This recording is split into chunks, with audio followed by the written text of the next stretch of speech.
Assalamualaikum warahmatullahi wabarakatuh. Jumpa lagi dengan saya Aziza Solihin di acara PCA Hayes 10 Lirboyo.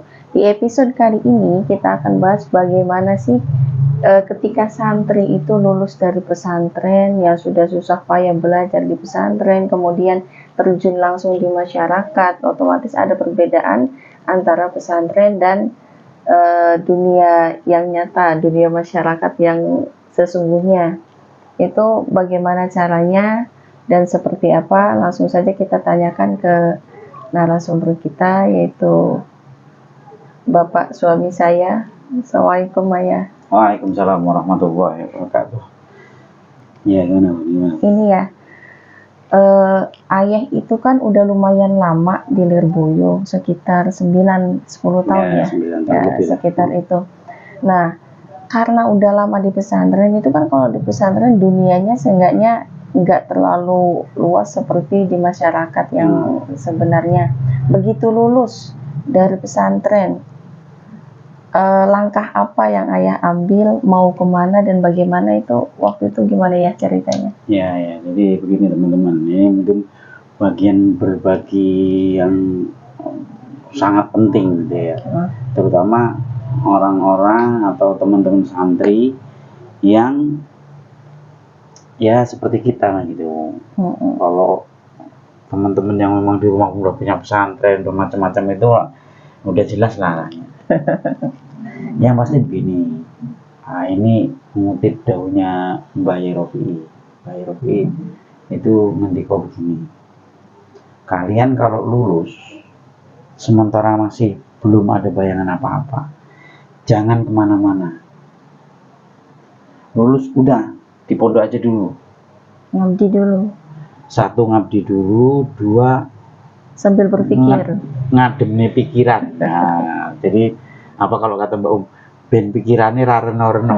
Nah, jadi yang pertama nasihat Mbak Yerofi waktu itu, kalian kalau sudah lulus terus itu pasti bingung mau kemana itu pasti ada. Nah, salah satu yang bisa kita tempuh adalah itu, udah jangan kemana-mana, diem aja di pondok dulu, udah setahun minimal setahun. Jadi kalau di sana kan, kalau ngabdi itu kan ini dulu, ngabdi itu ngajar itu kan nggak mungkin berhenti di tengah jalan. Harus sampai akhir tahun, jadi minimal 1 tahun. Waktu Ayah berapa tahun? Ayah 1 tahun. 1 tahun. 1 tahun. Jadi kalau misalnya 1 tahun itu masih bingung, ya 2 tahun. 2 tahun masih bingung, 3 tahun. Ya mungkin ini yang pasti yang tahu itu yang bersangkutan sendiri. Jadi yang pasti gini, ini pengalaman Ayah aja biar gampang. Jadi kita nggak kata siapa kata ngomongin orang lain. Tapi yang pasti begitu lulus itu memang bingungnya buat teman-teman waktu itu, misalnya seperti almarhum Kang Bas, walaupun kecil walaupun gede, dia pulang udah jelas dia udah mangku musola sudah bisa pulang. Sementara yang kayak Ayah gitu masih bener-bener bingung gitu, pulang mau ngapain, maksudnya belum bisa bergerak apa-apa, belum terbayang bagaimana di rumah. Nah, mungkin itu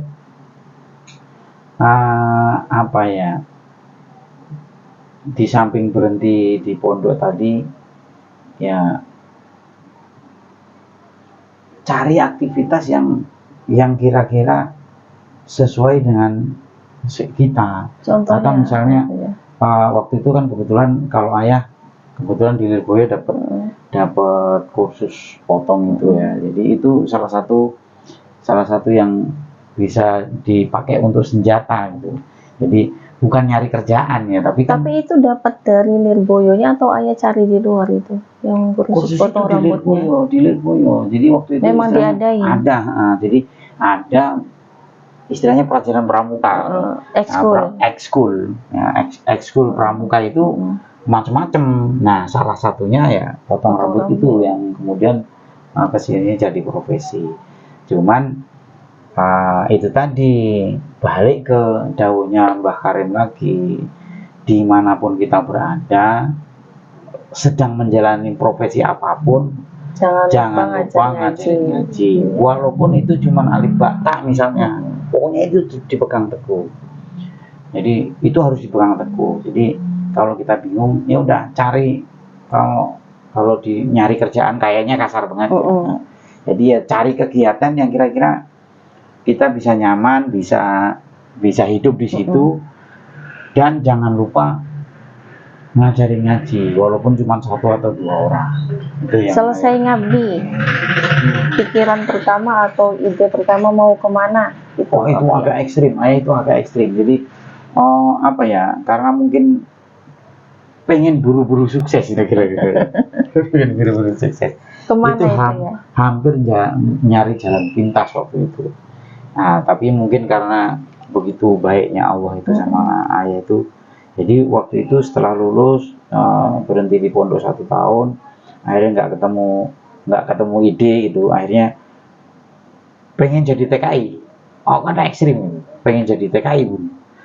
Cuman kebetulan waktu itu ini Saksia masuk. Tapi muncul ide pengen jadi TKI itu dari mana? Nggak tahu, pokoknya itu gara-gara Mas Yo harus nonton nih Mas Yo. Dari gara-gara Mas Yo itu akhirnya dapat ide pengen jadi TKI. Akhirnya berangkat ke Jakarta sama Mas Yo itu. Makanya yang kemarin kita ketemu. Nah, yang kita ketemu dia di lagi kerja di warungnya. Mbak Pi harus nonton juga ini ya. Jadi ini Mas Yo itu adalah salah satu bagian perjalanan ayah yang nggak bisa dilupakan itu. Gara-gara Mas Yo itu juga ayah sampai Jakarta. Nah, karena waktu itu tuh kan agak kredit itu habis 9899 itu kan kredit itu. Nah, ayah ke Jakarta sekitar awal 2001 atau akhir 2000 lah, pokoknya sekitar itu.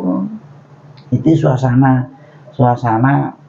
masih belum kondusif betul. Akhirnya sama Mas Yo itu mau jadi TKI, akhirnya udah diputuskan gagal lah gitu. Jadi diputuskan gagal. Akhirnya ayah iseng-iseng nyari di koran itu, ketemu berita. ketemu Mas Yo ini ada profesi kayaknya cocok sama saya ini. Sesuai ya ekskul tadi. Sesuai ekskul tadi.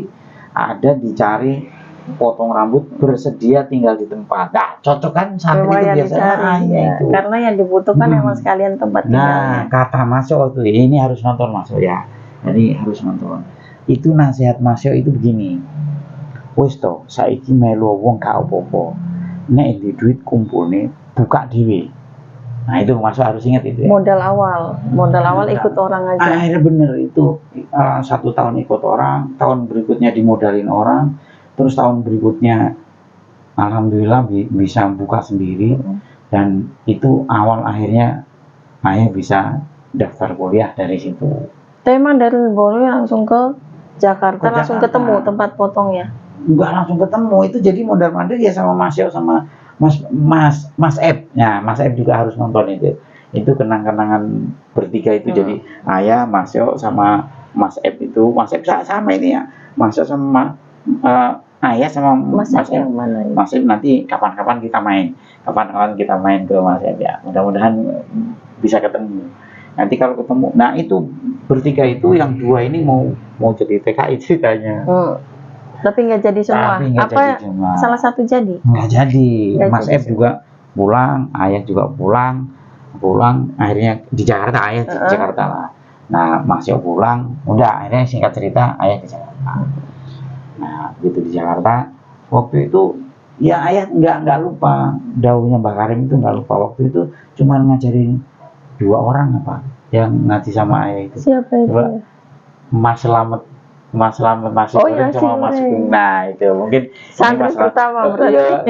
Apa ya, tapi dibilang ngaji enggak begitu berhasil karena cuma beberapa ini terus akhirnya terus tahun keberapa itu ayah bisa buka sendiri terus kuliah itu. Yang di Bulak itu berarti. Yang di Bulak itu.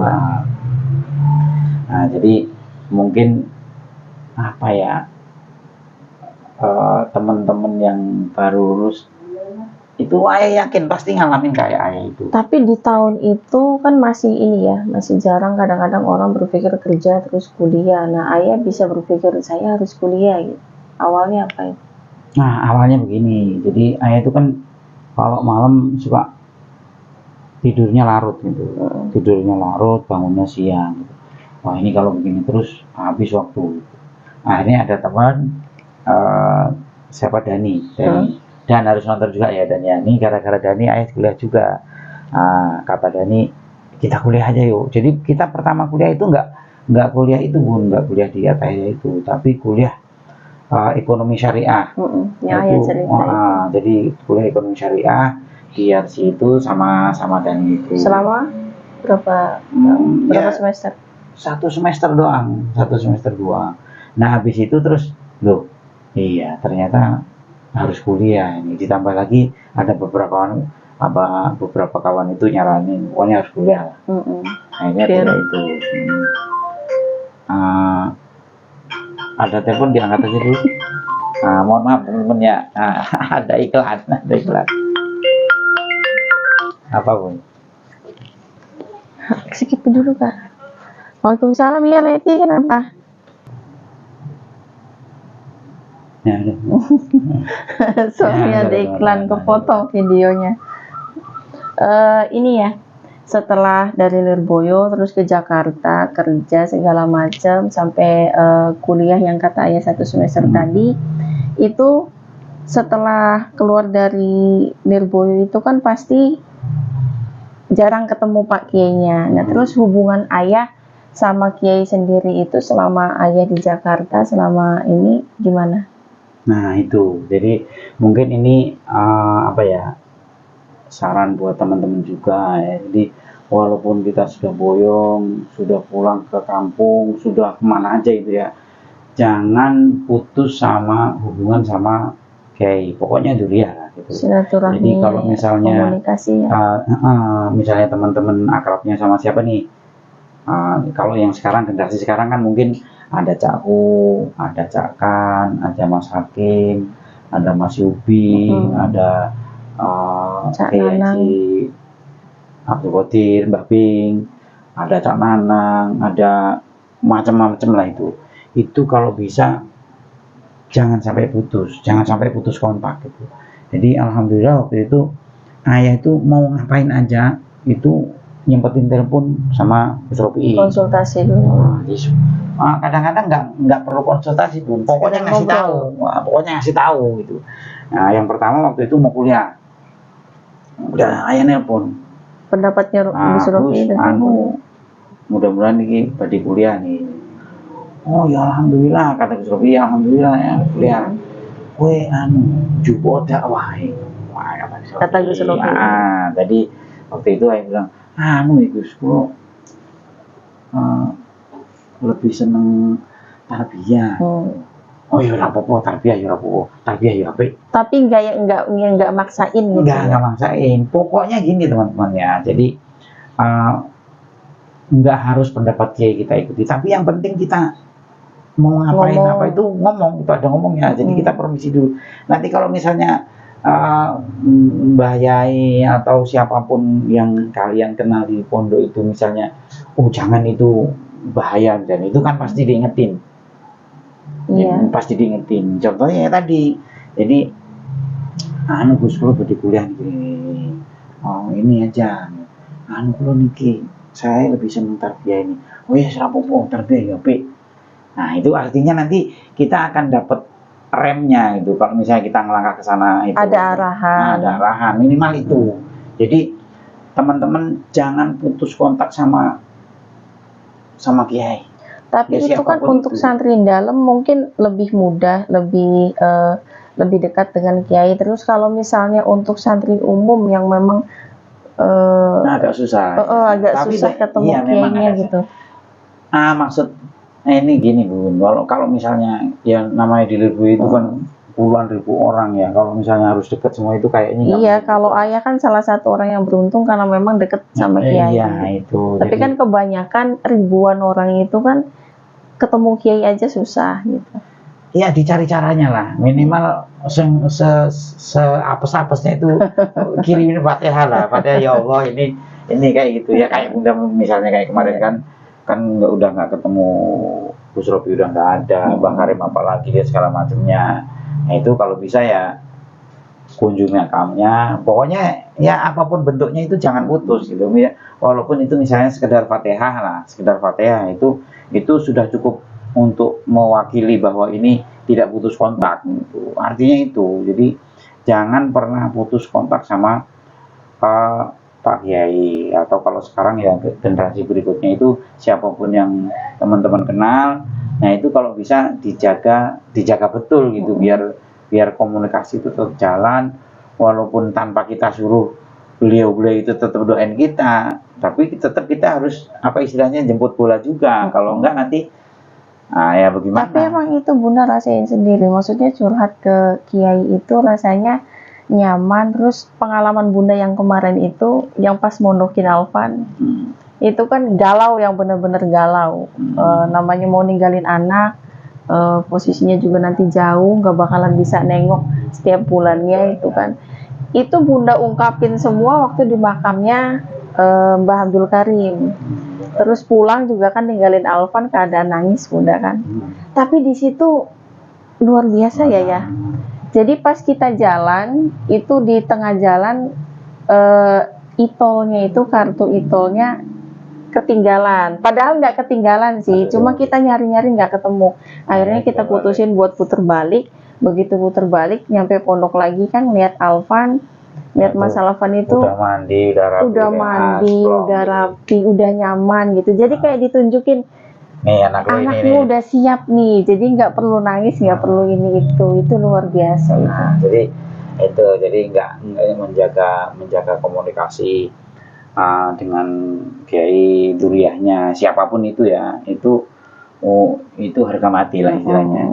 Jangan sampai kita udah susah-susah mondok di situ, pulang aja ngerasa sudah pintar, sudah alim.